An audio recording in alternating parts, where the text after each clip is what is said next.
Puro boys for today, mag-drop tayo ng Honda Jazz G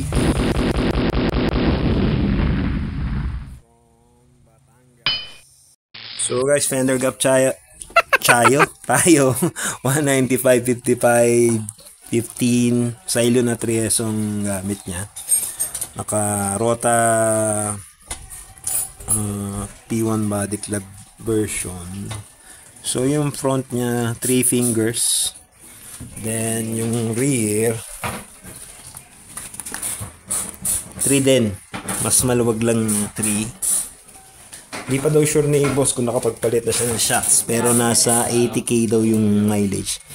Dito naman sa right 4 finger gap, yan normal yan dito sa parking level namin, and dito 3. Okay, so 3 halos. Kasi pagpantayan 3 din yun.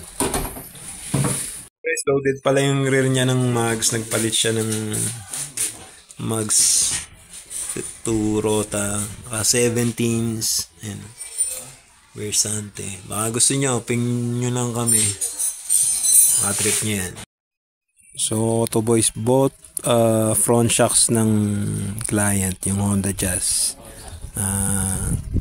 sira na. Hindi naman sirang-sira, pero mabagal na bumalik ko.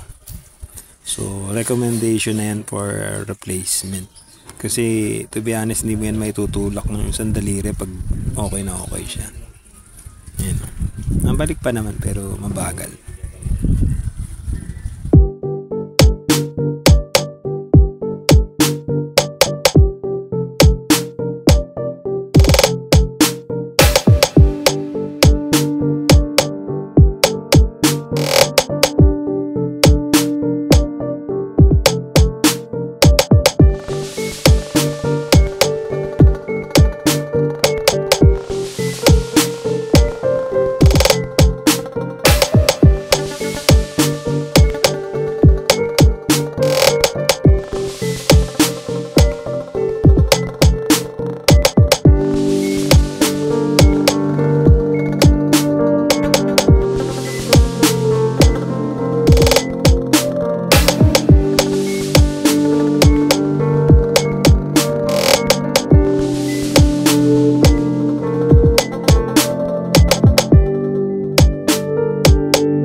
Guys, kabitan natin yung shocks ni boss. As mentioned, parehas ng kailangan palitan, pero wala pa siyang budget.